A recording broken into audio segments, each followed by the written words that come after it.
વડોદરાના વાઘોડિયા વિસ્તારમાં દશામાના વ્રત દરમિયાન એક મંદિરમાં સાંઢણીની આંખમાંથી ઘી નીકળતું હોવાની એક ઘટનાને ખોટી સાબિત થતાં આજે મંદિરના પૂજારીએ પત્રકાર પરિષદ યોજી અને તમામની હકીકત જણાવી।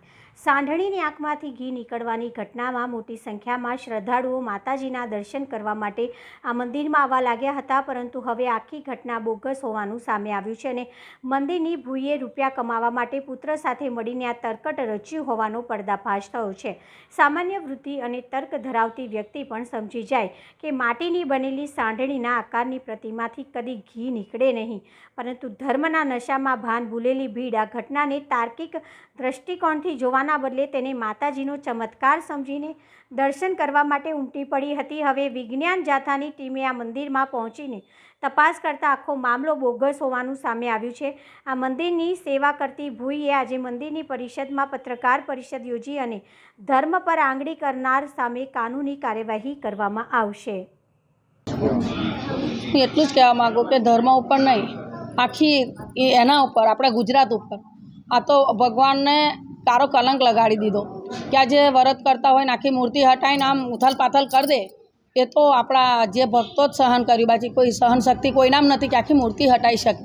એને કીધેલું ઘીનો ડબ્બો છે તો ઘી મને ડબ્બો ના કાઢી આલ્યો, એને કીધેલું પાઇપ છે તો મને પાઇપ પણ નહીં કાઢી, ચક્ર છે ચક્રથી પાડો છો કે એ પણ નહીં કાઢી, મને પ્રૂફ કોઈ આલ્યું નહીં, મને આરોપી એટલી બનાવી દીધી છે, જેમ ખૂન કરી દીધું એના કરતાં 2 ગણી મને આરોપી બનાવી છે એ લોકોએ।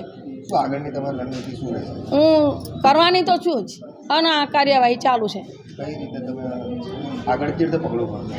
આગળ હું પગલું ભરીશ મારા ધર્મ માટે, હું ઘી માટે નહીં, હું મારા ધર્મ માટે। ઘી તો એ જાણે, હું ભગવાનના પુરાવા નહીં આપી શકતી। હું તો આજ કહું છું, વર્ષોથી કહું છું કે ભગવાનના પુરાવા મારી પાસે નહીં, પણ હું મારા ધર્મ માટે, હું મારા સનાતન ધર્મ માટે, હું બધા ધર્મ માટે, એક માટે નહીં, મારા બધા ધર્મ માટે હું આગળ લડી શકીશ અને લડવાની। જો સુધી મારો મને ચુકાદો નહીં આવે તો હું વાત દોડવાની।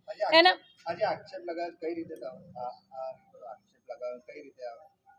મને આ વસ્તુ મને પણ પુરાવા જ નહીં આલે તો હું કઈ રીતે કહું કે એ એમ કહે છે કે ઘીનો ડબ્બો, તો એ મને પુરાવો નહીં આલ્યો।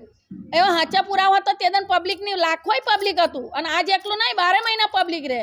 હું ભંડારા મોટા કરું તારે પણ એટલા હોય પબ્લિક, તો એને પબ્લિકની અંદર જો મને પુરાવો આલ્યો, મને મન દુઃખ એ છે કે મને જો પબ્લિકની અંદર જો આરોપી બનાવી હોત કાઢીને ઘી કે પછી કોઈ ચક્ર, તો મને કાઢીને બતાવી તો મને આટલું અફસોસ ના થતું, પણ મને અહીંથી પોલીસ સ્ટેશન આરોપીને પેટ લઈ ગયા તો ધમકી મળી અને મારો મોબાઈલ લઈ લીધો, મને વાત ના કરવા દીધી કોઈ જોડે, અને પછી મને આરોપી બનાવી।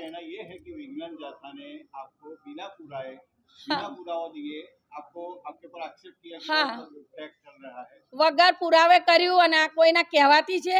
અને હા, એ મને કીધું કે 3 જણની અરજી આલી છે મને, તો મને 3 જણની અરજી જોઈએ કે એવો નાસ્તિક કયો છે કે ભગવાનને નહીં માનતો કે એને આ મારી જોડે પગલું ભર્યું, એ મને પુરાવો જોઈએ। 3 જણનું જે મને એ લોકોએ કહ્યું છે સાહેબે ને ફોણી ગેટ વાળોએ, તો મને એનો પુરાવો જોઈએ। હું લઈશ, મારા ધર્મ માટે લઈશ। હું જે એમનો અક્ષર એ છે કે ઘી માટે નહીં લઉં, મારા ધર્મ માટે લઈશ। એ ઘી તો એ જાણે ને જાણે।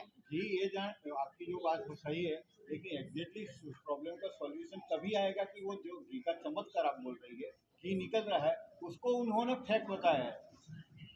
એ તો એ જ જાણે, એમાં મારે કોઈ લેવા દે। મેં તો અત્યારે કહું છું કે એ જ જાણે અને ભગવાન જાણે। ભગવાનના પુરાવા હોય જ નહીં શકે, અને કોઈ પુરાવા આલે તો એ જાણે, એવો પુરાવા આલી શકે ભગવાન અમે।